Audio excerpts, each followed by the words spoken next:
roof of North Africa. That's the summit. It's one of the highest in Africa. You got the Kilimanjaro and other.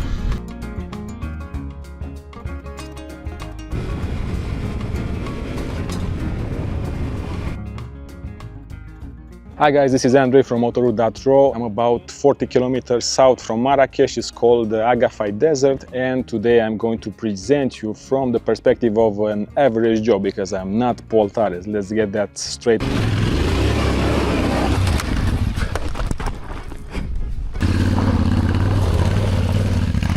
I'm going to present you how the new Yamaha Tenere 700 feels. I'm talking about the new 2025 version, and we are going to test the standard one, the rally. About the low seat, I don't know, because I am 1.85 meters tall, so I'm not in the target for the low seat version because I own a Tenere 700, the 2022 version. For sure I can give you a review coming from an owner point of view and how the new changes evolved the Tenere 700 model. Besides owning a Tenere 700, I rode all of the version. I rode the standard version, the rally one when it came out, the World Ride, the Explore.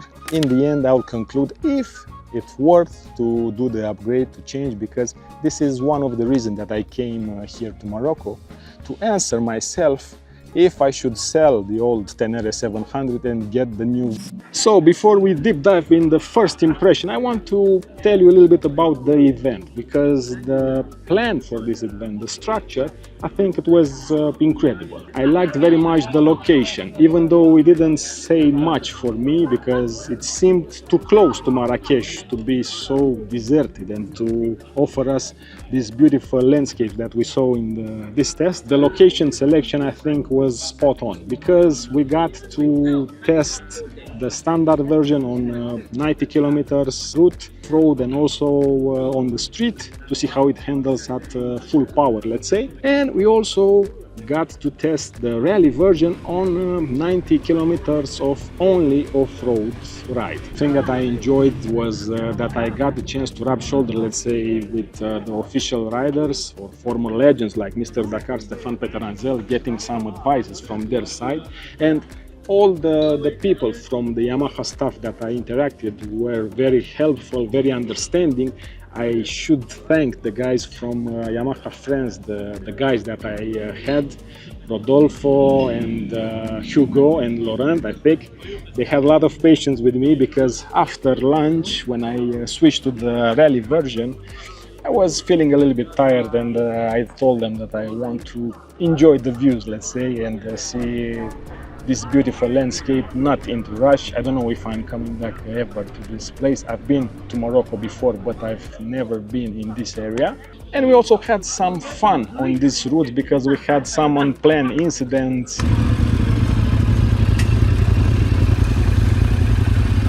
There should have been a road. Yeah, there was no water before.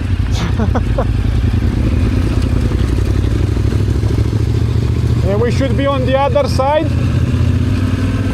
We should be on the other side. Yeah, I think. Maybe there is some bridge over.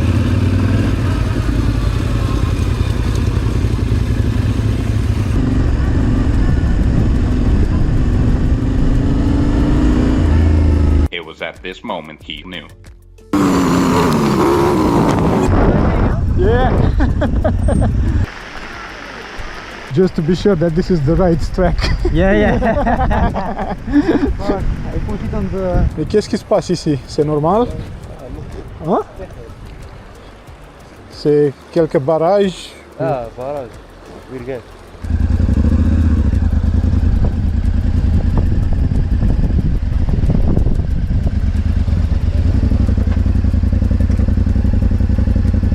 Pascal, no?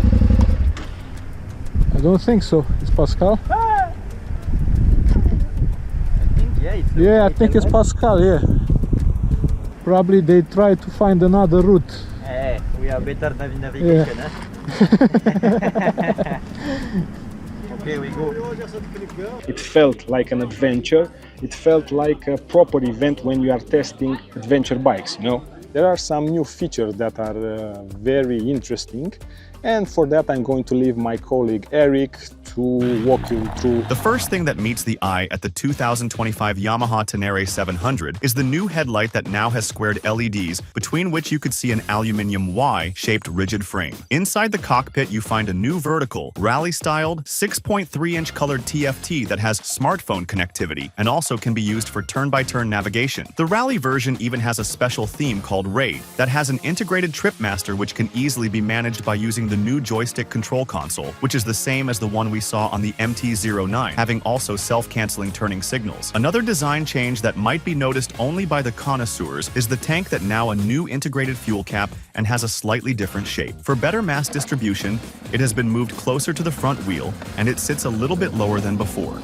A small change with big impact, especially for the ones with big feet, is the new clutch cover that has a new position for clutch actuator. By being rotated with 35 degrees, you have more room for the boots, and we also get now new wider foot pegs, the rally version coming even with better titanium ones. Also in this area, you will notice a new design for the stand switch, which should be better protected now. And if you look closer, especially to the standard version, you will also a new one-piece rally-style seat that it's slimmer in the rider area. Even though the height of the seat remained the same for both versions, being slimmer, it's more accessible. Plus, you also get a low seat version that is 15 millimeters lower. But probably the most significant changes are on the electronic side, because now, the Tenere 700 receives a ride-by-wire acceleration, with 2 riding modes, Sport being the full power mode, with a prompt throttle response, while Explore is more mellow, putting the power in a more efficient way to the back wheel, in terms of traction.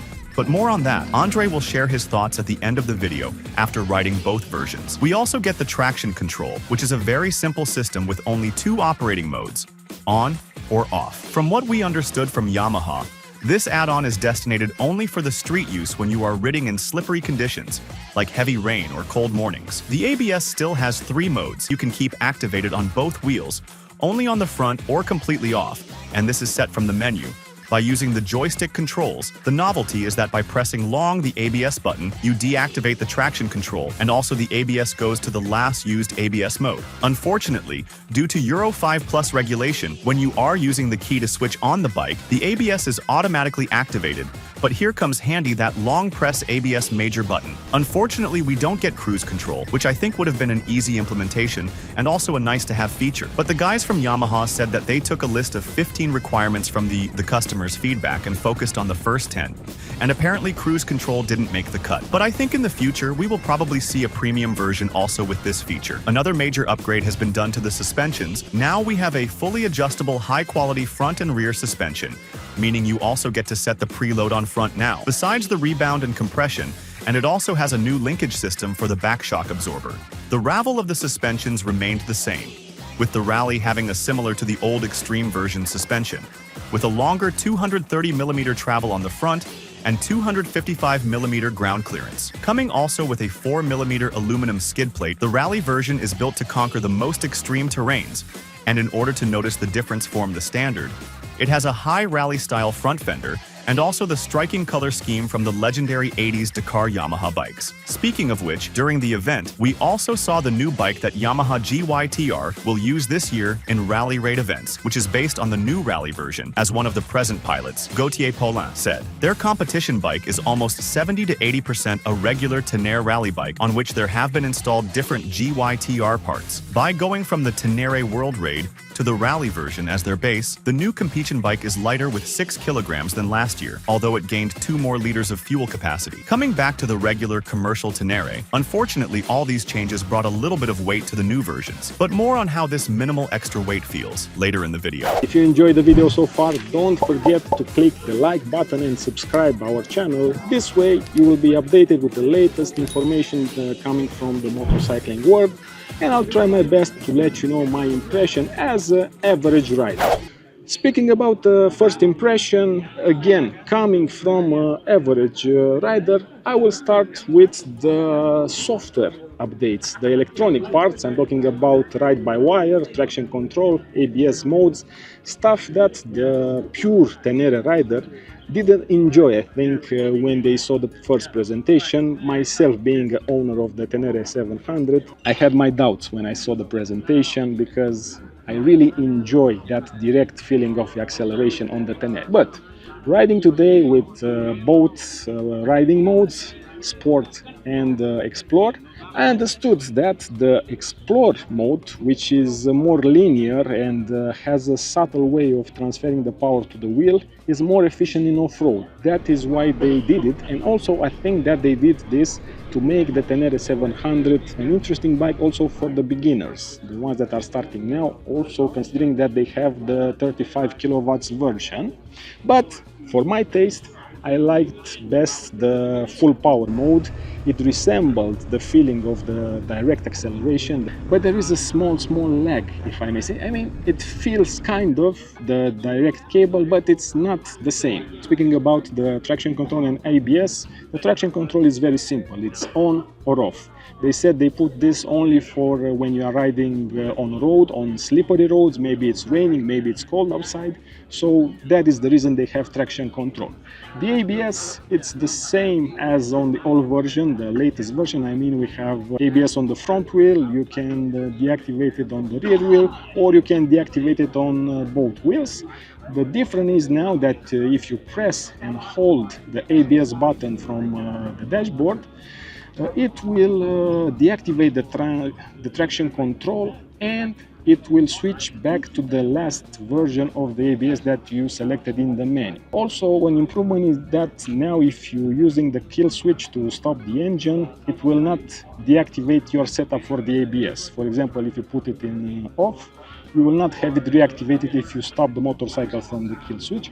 Unfortunately, when you are disengaging the contact using the key, then you will reset the ABS setting, and when you start again by using the key, you will have it activated. These are some European regulation, and they don't want to change this. Now we're going to the suspension. A big improvement. The bike feels very planted. You feel in control more than on the regular suspension. And a big plus is that now, for example, if you are around 100 kilograms or 110, like myself when I'm fully geared, you will not bottom down when you are riding off-road. They feel more stiff, let's say. But the only problem is with the rally version, because you have a longer suspension. It makes you feel you are in control so much that maybe sometime you will ride faster in off-road than you would normally do. So basically you would get into trouble if you are a beginner and you feel so much in control. Going to the tires, both versions come directly from the factory with Pirelli Scorpion Rally Street, the same tires that we had in the former version. Here, for the rally version, we used the Michelin Anarchy Wild because the guys felt like we needed better traction in sand, and indeed it felt better using this tire. And for sure, Pirelli Scorpion Rally Street is a tire that does it all, especially if you are running like here in Morocco in dry condition. You have rocks, you have sand. It performed well, I'd say, but the issue is that when it's raining, when you get some mud, then things get very difficult, and that's why in my case I prefer, for example, Dunlop Trail Max Ride. Another thing that I liked for the new Tenere 700 2025 was the new dashboard that has two themes. And the main plus for me was that on the rally you get also a ride team that has incorporated trip master. So for example, if you are doing even as a hobby level, let's say rally ride events, you don't need to have a trip master, a separate trip master. You just need a road book reader and that's it. Also, I liked the thing that the dashboard can be connected to the smartphone, and you also have there an option for turn-by-turn navigation. These are things that other bikes have, and I think that is useful in today's market. And now we're getting close to my favorite thing, and it's ergonomy. There are some changes that have been made. There seem very little, I think, but have a great impact. For example, the seat. The seat is now different. It's a rally style seat for both of the versions from one piece. It's a little bit thinner, let's say, but some way it's more comfortable. I think they changed the density of the sponges used inside, or maybe they did something, because it felt more comfortable.